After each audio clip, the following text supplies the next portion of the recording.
Hello and welcome to the Small Business Briefing. I'm Brian Calley, the CEO of the Small Business Association of Michigan. And I'm Kelly Saunders, Vice President of Policy and Engagement here at SBM, filling in for Sarah Miller this week, who is taking a much-deserved vacation. We want to welcome you on behalf of our sponsor, Consumers Credit Union. Please make sure to visit them at consumerscu.org to learn more about how they can best support your small business needs. So, Brian, we've got a lot to talk about today, but since the dust has settled on the legislative session for 2023, there's a few tidbits to cover. So let's start with energy. Dan Scripps, the chairman of the Michigan Public Service Commission, made some news during the legislative testimony when he shared how much additional land would be needed. Can you cover that and some milestones that need to be reached? Yeah, there's everybody's from, or most people are familiar that there's big wind and solar projects that are scattered throughout the state, and it's difficult to kind of visualize or to imagine how much that really is. But this question came up because there was a proposal that went alongside the energy reform package that would allow the state to overrule local zoning to site these properties. Now, why would that be why would that be required, or why would that be needed? And the question is because a lot of land, and I mean a lot of land, will be required to meet these requirements. So these numbers come from the Public Service Commission. They had testified throughout the energy package moving through the process, and that it was not realistic to hit renewable energy standard portfolio mandates as high as the state is going to require once the governor signs this new legislation, unless they can overrule local zoning. And so the question really came up, well, how much land would be needed? 17,000 acres currently, at the moment, 17,000 acres are dedicated to renewable energy infrastructure. That's not the transmission lines to get it from where it's generated to where it's used. That's just, like windmills and solar panels. So there are another, without any kind of mandate at all, there are another 117,000 acres that are kind of currently in process. So more than about 6 times more than currently, without any mandates, without any new laws. It'll go from 17,000 to 117,000 acres. Now, taking all that into consideration, there will still, to hit the first milestone in this new regulation, which is 60% renewable. The regulation requires you to go all the way to 100, but to hit the first milestone, Public Service Commission says it'll be another 209,000 acres. That would be a total of 343,000 acres. So it'll go from 17,000 acres, which is what it is today, to 343,000 acres in order to meet that first milestone of 60% renewable energy portfolio standard. So help us with some context here, like how big is Michigan and what does that mean specifically? Yeah, that is an interesting question. Because 343,000 acres sounds like a lot. Now Michigan has about 37 million acres altogether. So figure that's roughly just shy of 1% of the total land mass in Michigan would be needed. Again, not for the 100% renewable standard, which this law requires, but just hit the first milestone of 60%. Now, the other thing to keep in mind, though, is that about 1/3 of Michigan's land mass is the Upper Peninsula, which has about 3% of the population. So it's not likely that much of the energy would be generated in the UP, and then there's new, they'd have to build a lot of new high power, those huge metal towers for the big transmission to move a lot of generation from the UP downstate, especially to Southeast Michigan, where there's a lot of heavy usage of electricity. It's not really realistic to put new transmission lines in over that distance, especially considered as to cross the Straits of Mackinac. So even though I say it'd be about 1% of the total land mass, it would have to be concentrated in the lower peninsula, which is only about 2/3 of that. So really, you're talking about 1.5 to 2% of the downstate land mass that would be needed in order to meet this renewable energy standard, the first step in it. Well, Brian, I covered this last Monday while you were in Washington, D.C., and I think it's really, it tells us that we were on the right side of this, which is we couldn't support it.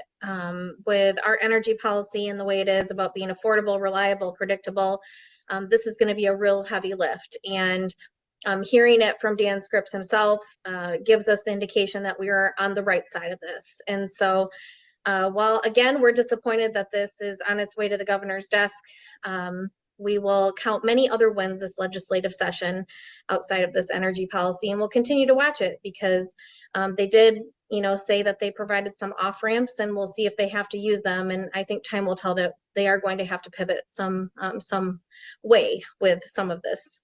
Yeah, I think it is worth pointing out or following up on that. It's like, I mean, yeah, it's a lot of land, but that's not, I mean, SBAM's issue is not really that. It's just the idea that that's so much new infrastructure, and that infrastructure is very, very expensive. So it's not just that there's a lot of land. That's why they had to overrule local governments in order to make it happen. They could never get that many approvals to have 1.5% of all land in the Lower Peninsula dedicated to renewable energy projects.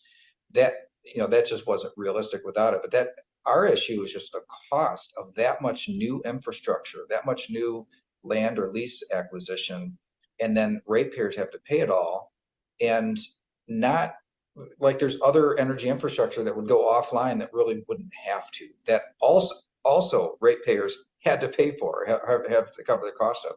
So it's just a very costly transition, especially when, as you can see, these utility companies are already doing it.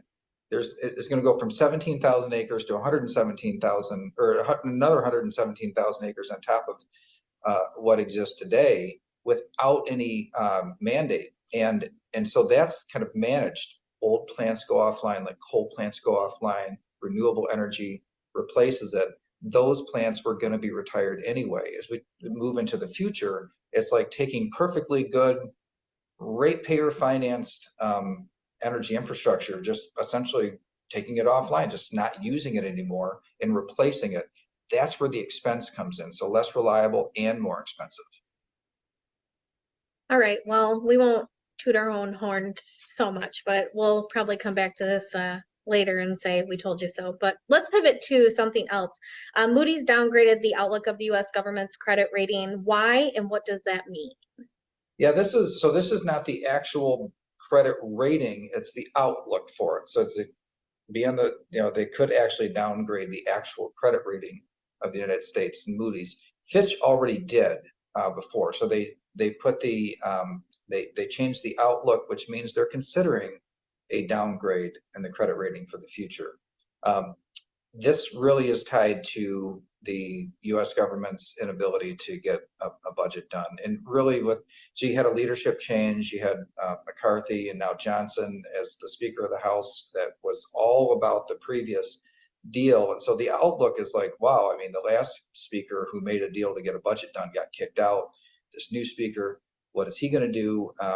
And will they be able to find any kind of common ground? So just the outlook is pretty negative, and some of those deadlines are coming up. So those who have contracts or business that relies on government operating, there's some uncertainty coming up here in the short term. Okay, another topic here, more home-based in Michigan, is that we are resuming pandemic-era social service cleanup now with Medicaid. So how big of an impact does that have on our overall roles? Yeah, we saw a lot of social services swell a lot during the pandemic with the processes for getting approved, relaxed, or just not really run, the process itself not really run, and determining eligibility or re-eligibility, continuing eligibility for these programs that was kind of put on pause. Medicaid is one of the biggest programs in the state, and just to give you an idea of the usage before the pandemic, the Medicaid overall usage, which includes a lot of children, by the way, but also the working poor through the Healthy Michigan program, which was almost 1 million people in that. But it was a total of about 2.4 million before the pandemic. Now, through the pandemic, when again eligibility was relaxed, it went up to 3.2 million people. So 2.4 million all the way up to 3.2 million. Total population in Michigan is about 10 million. So it was recently decided, actually required, that the states start checking eligibility again. So everybody who hadn't kind of verified that they qualified for Medicaid needed to do so. And there were about a little more than 270,000 people removed from the Medicaid rolls. And that was comprised of two main categories. The first category was those who just didn't respond. That was most of them. That was 224,000. So you'd presume that most of those folks knew that they didn't qualify anymore. And now that the government was checking again, they just didn't respond. Therefore, they were removed from the rolls. And then there were another 47,000 who did re-up and were found to be ineligible. So a total of about little over 270,000 people removed from the rolls. That still means that Michigan's Medicaid population is much, much bigger than it was before the pandemic. And it's not unusual for there to be a lot of people who qualify for social services that aren't on them. But the pandemic really did kind of usher people into more social services that they qualified for. And I think that's really what's happened here in Michigan, that we probably had 3 million people that qualified before the pandemic. And now they just, through the pandemic, found their way to those services. And so that baseline is permanently reset. Let's switch gears and touch base upon something Sarah talked about last week, which was the Biden administration had issued an executive order on artificial intelligence. Sarah gave a high-level overview of some of those different indicators. So maybe can you expound upon that and build more off of that now that it's been announced? Yeah, so there's a couple things that I wanted to bring up on artificial intelligence, and that so you got the federal government doing an executive order. As I looked at that executive order, the Biden White House, it's really about what all the different agencies are being asked to do. So it didn't specifically say, here are new rules or here are the new things that are going to happen, but it listed out a bunch of different agencies. All right, this area, this agency is going to look at, this area, that agency is going to do rules for, and so forth.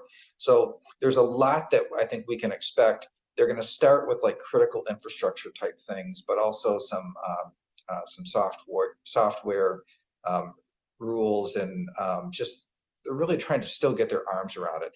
We also saw, though, at the state level, the first artificial intelligence regulation come out. It was in the context of politics or political campaigns, where a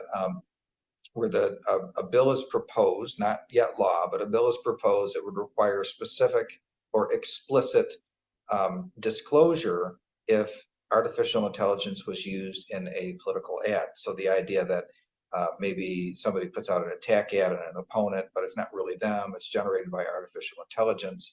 I mean, this is not, by the way, this is nothing new. You might recall that years ago, there was a successful campaign against the sitting Chief Justice of the Michigan Supreme Court. His name is Cliff Taylor, and so they accused him of sleeping on the bench. There was never any evidence that he did, like falling asleep while they were in court, and so they had an actor, and the actor kind of like a dark shot kind of from the back, and it shows this, the judge nodding off.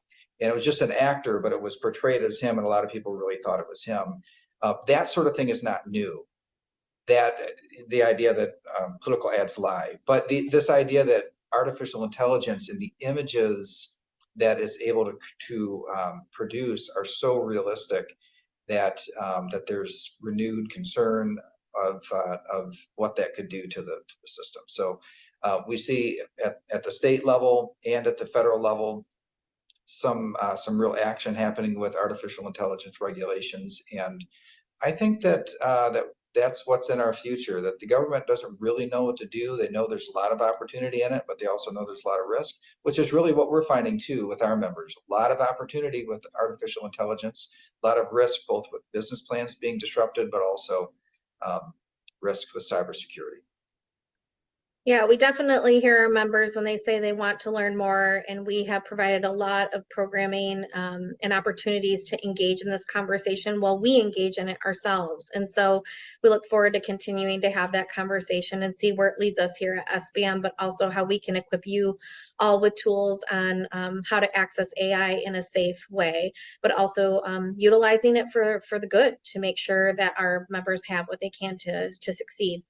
So Brian, let's round out the show with Data Monday. Kick it back over to you to give us that data.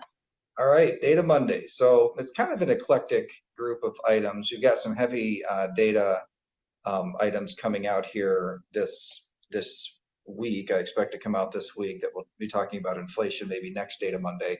But I wanted to cover a couple of things. The first is with GDP. So we already covered GDP, that it was a little stronger than expected last quarter. But I thought this was really interesting. This graph, which shows the from right before the pandemic to the most recent quarter, what's the GDP growth at that point? It has gone up from right before the pandemic. It's up during that time period, 7.35%. Average annual increase since then, 1.91%. That is extraordinarily regular. It's just amazing to me that and it's obvious here. You see where the GDP went down during the depths of the pandemic. Then you can see there's another little kind of dip in the first half of last year. But the total average over the time period is pretty standard. I mean, it's just an increase of 1.5% to 2% per year is about as regular as you get. Even with the pandemic, the U.S. economy was performed on average, pretty average. So I guess by definition it would, wouldn't it? So on the couple of things on consumers, actually several things on consumer sentiment that I think are kind of telling of where things could be going in the future. So we can look at economic statistics, but how people are feeling about things is really, really important. That's why economists pay so much attention to try to predict where things are going. So the first here is those who say that they're in a worse financial position compared to a year ago because of higher prices.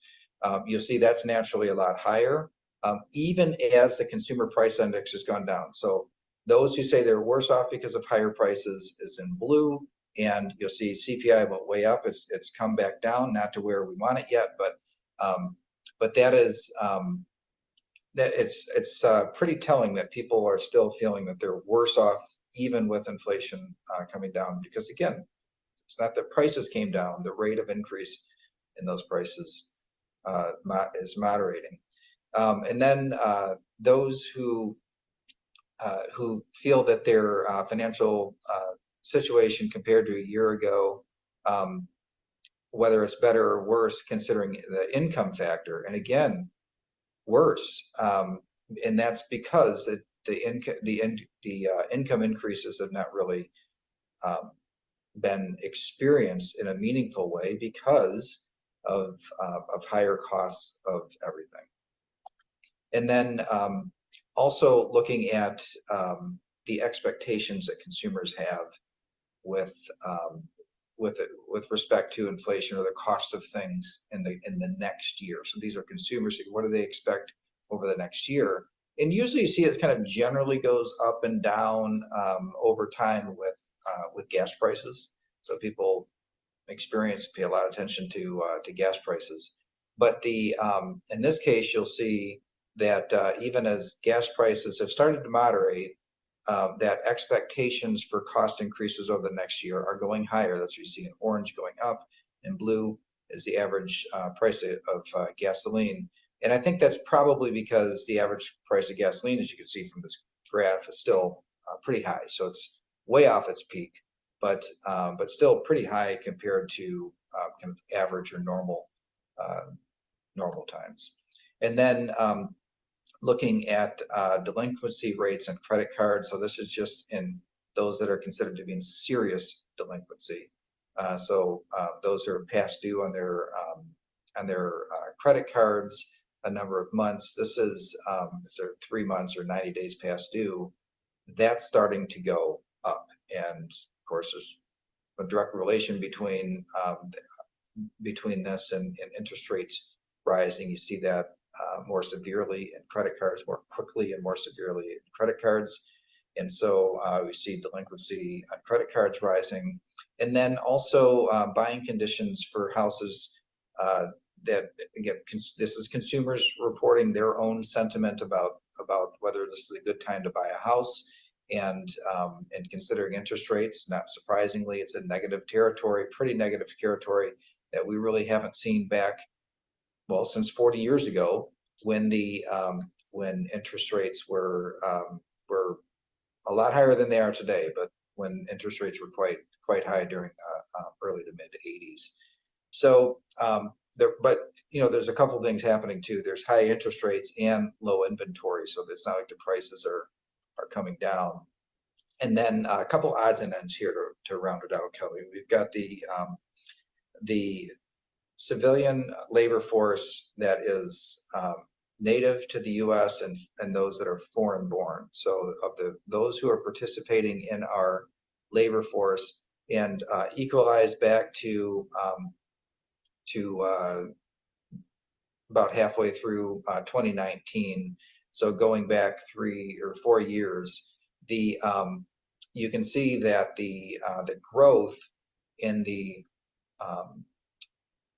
foreign-born labor force has been a lot higher than the increase in the natural or in the native-born. So that is really an indication of where the growth potential lies in terms of our workforce. It's not a surprise to us here in Michigan, of course.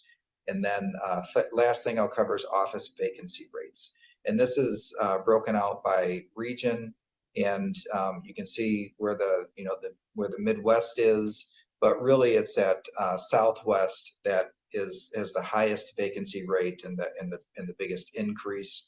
So it's all, the vacancy rates are uncomfortably high in certain pockets and areas. And like, for example, if you're to look at what's happening in downtown Lansing where we are, it looks a lot worse than this graph. But but looking at the country as a whole, it really looks like the Southwest is in the roughest shape. So that is Data Monday. I expect next week we'll be talking a lot about inflation. A lot of interesting points as we head into the most wonderful time of the year. Not great indicators, but we'll keep our heads held high here. And a lot of indications of what we had heard in our survey and now coming up in other data analyses. So our small business owners definitely tell us what's coming, and that's continuing to show up. So that is our show for today. Want to thank you again for joining us, and we hope you have a wonderful rest of the week, and we'll see you on Thursday. Thanks, everybody. See you on Thursday.